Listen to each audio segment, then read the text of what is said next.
Yeah. Hello and welcome to another edition of TITech Talks, where we at TITech talk to people that we work with, that we respect, that we share an interest with in our working lives. And we're delighted to introduce today a really good friend of ours, Lynne Baird, who's the founder of the Daniel Baird Foundation. Hi, Lynne. Hi, Matt. How are you doing? You okay? Yes, I'm fine, thanks. Perfect.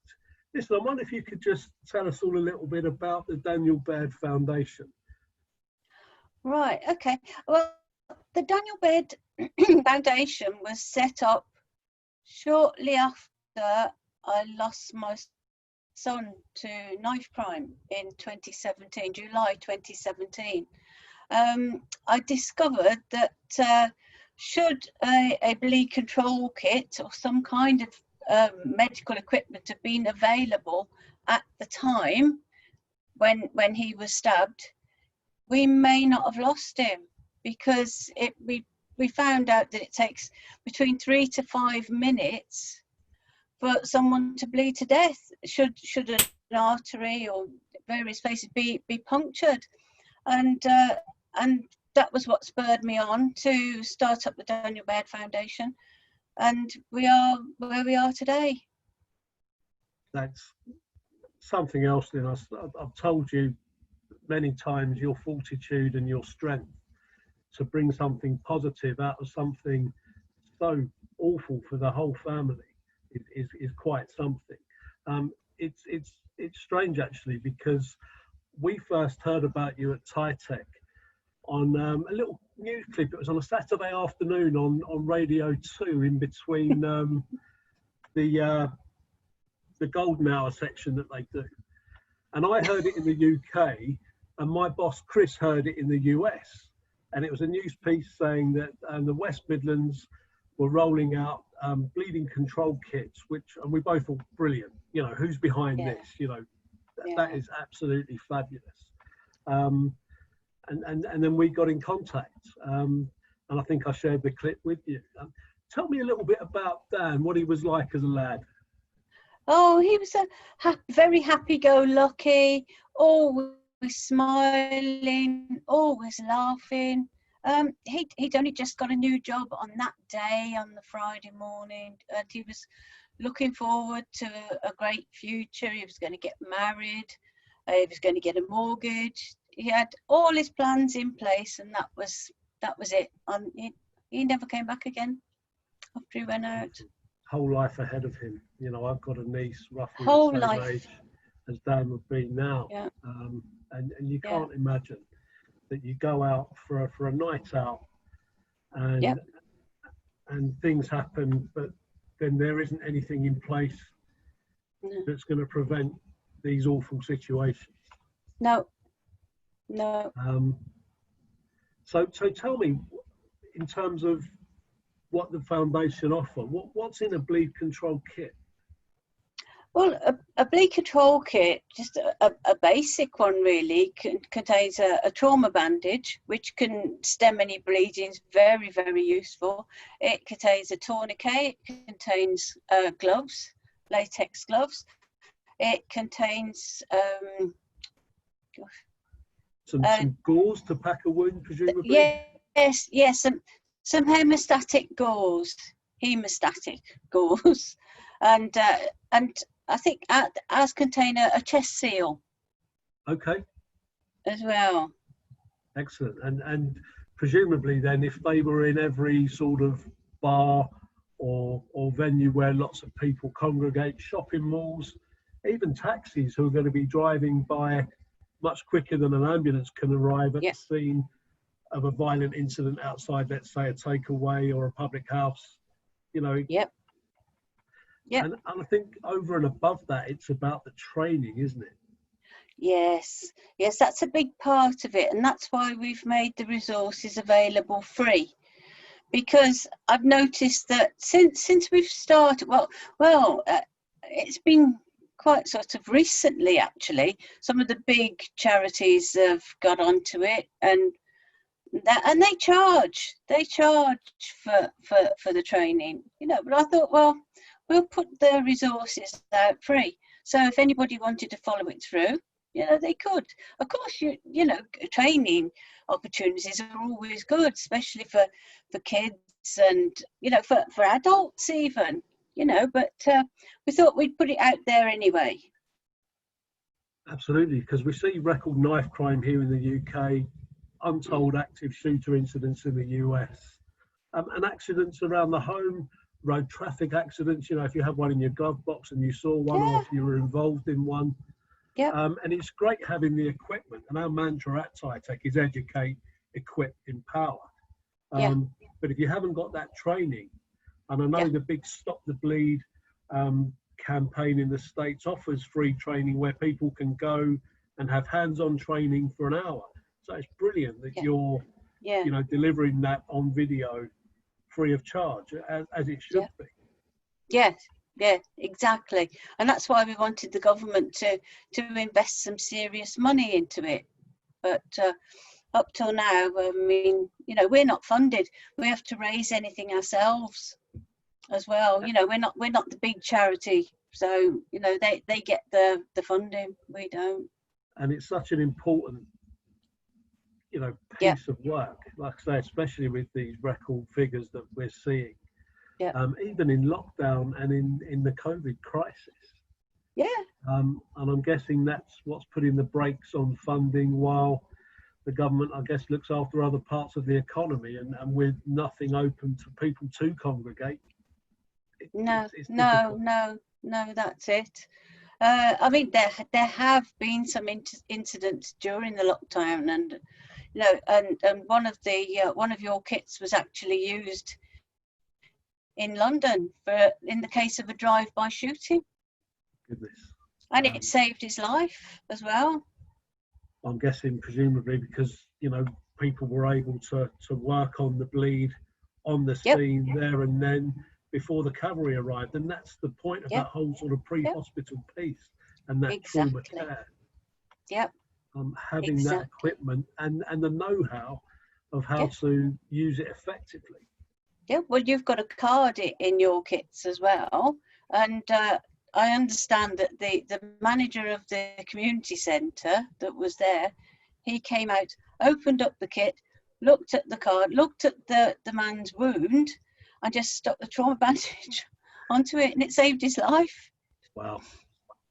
And it just, and there's an evidence base right there that shows, for the sake of having a small kit or a station, in your workplace, in your home, in somewhere, a sporting venue or a pub, it's priceless. I mean, what price to life, Exactly. I wouldn't want any family to go through what we've gone through, and that was one of the things that spurred me on as well. Because I thought, well, just for the sake of some basic, simple equipment, you save a life, and that was it. I couldn't understand how that had been going on all these years. Actually, I thought these kits would have been there.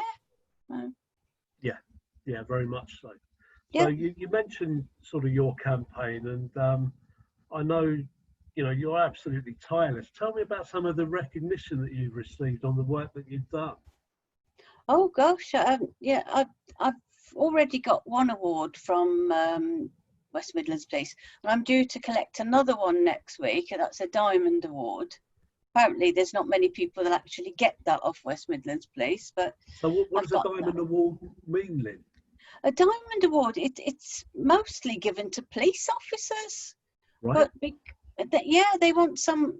Apparently, that each year they give an award to an outstanding member of the community, and that's why they've awarded me that this year. I've got to go and collect it next week. You'll need a new mantelpiece, Lynne. Yeah. and Richard, and you got an award down in London as well, didn't you? Yes, that was my City of London police plaque, which I've got on my wall. Brilliant. So you're well in with the police then? Well, the police have been my best supporters, really, because they tend to be on the scene of these events before the ambulance, and that's why they they thought, you know, it's a good idea, this is.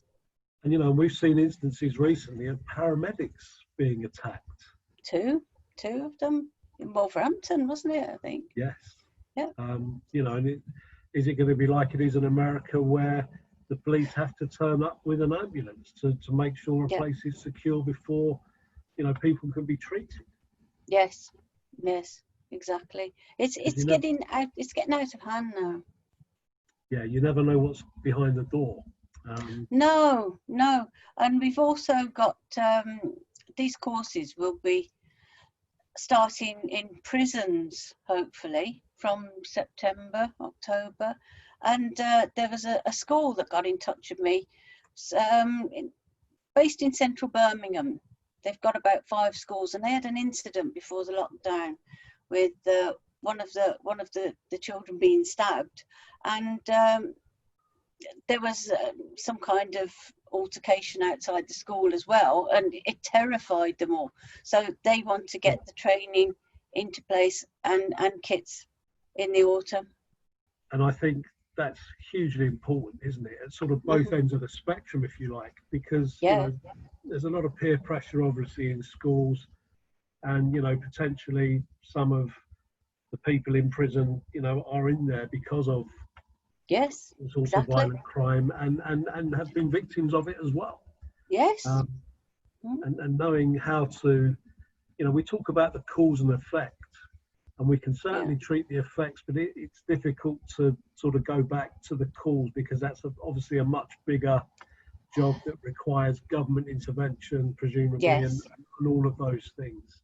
And I know that's something you're very keen to sort of get moving. Yes, absolutely. I mean, I would like to see some legislation around bleed control, and I would like to see it brought in under the Health and Safety at Work Act, actually, you know, so as they have these kits available in any public place. Yeah. I mean, I understand they're doing that in America as well, in some states.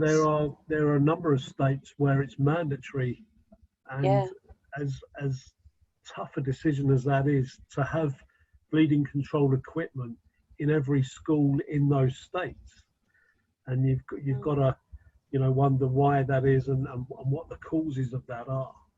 But certainly, if we can help treat the effects, you know, of those violent incidents or accidents, can only be a good thing.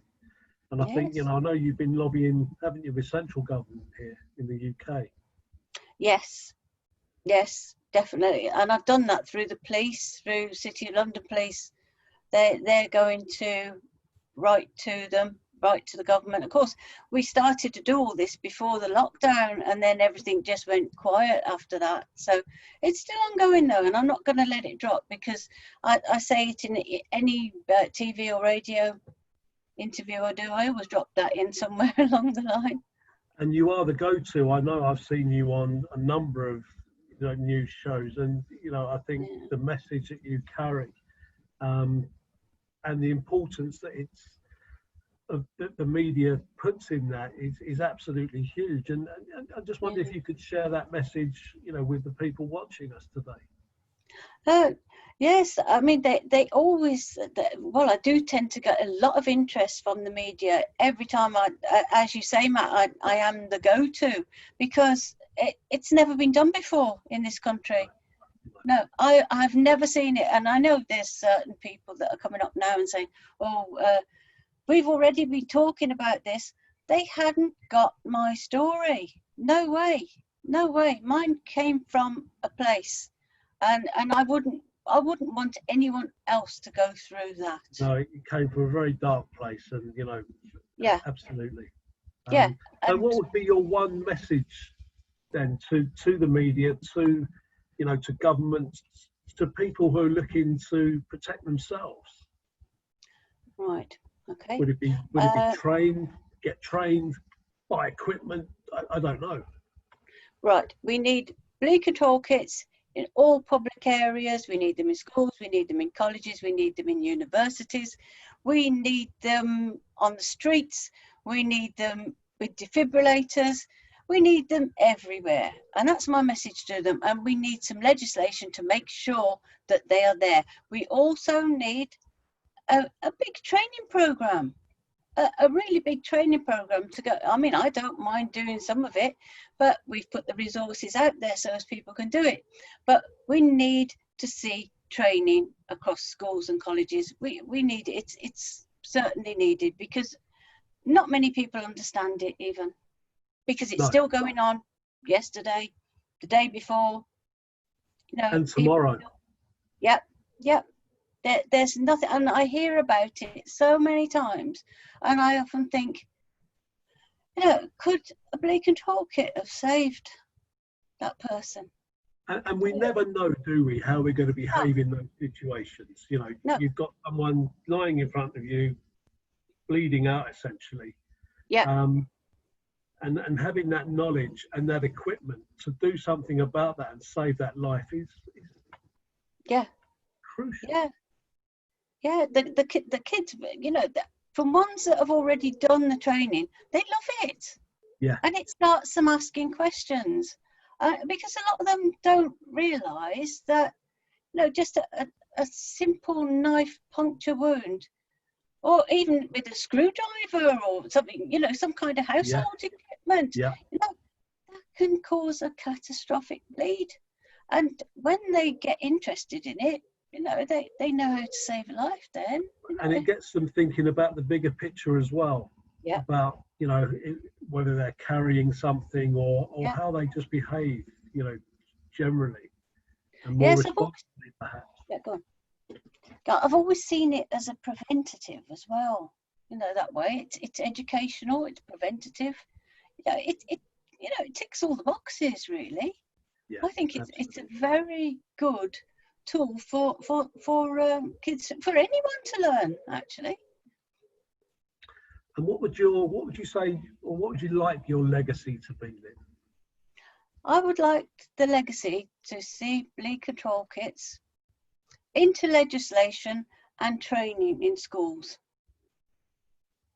It's simple but powerful, isn't it? Yeah, it's extremely simple. I think when I first started saying this, nobody knew what I was talking about. I think they thought I'd gone mad or something, and that's how it is. They said, "Oh no, what do you want these things for?" Nobody realised. Well, talk to a family who's been a victim of that, and you'll get a very different response. Yes, absolutely. Absolutely. So where can people find out more about the Daniel Baird Foundation and all the brilliant work that you're doing?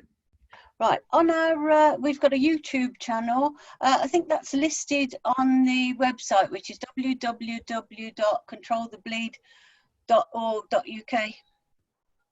Okay, and everything's on there. And you're on Facebook, you're on Twitter. Yep. Look at you, Lynne, all across the socials. The only thing we're not on is Instagram, I think, but that's going to be sorted. And please tell me you run all the Twitter and Facebook accounts. All except one. There you go. Brilliant. Great stuff.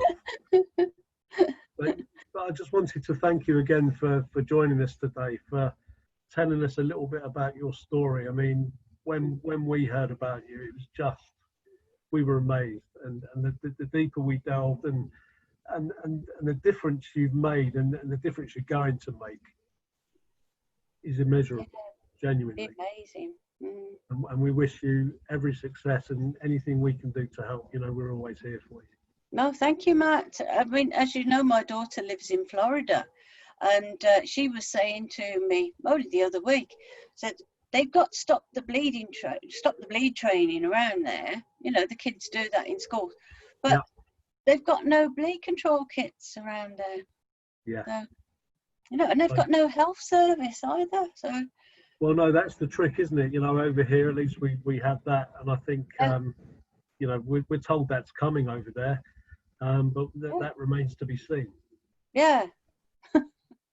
So, but Lynne, thank you so much again for joining us today, and like I say, we wish you every success. Thank you, Matt. Thank you.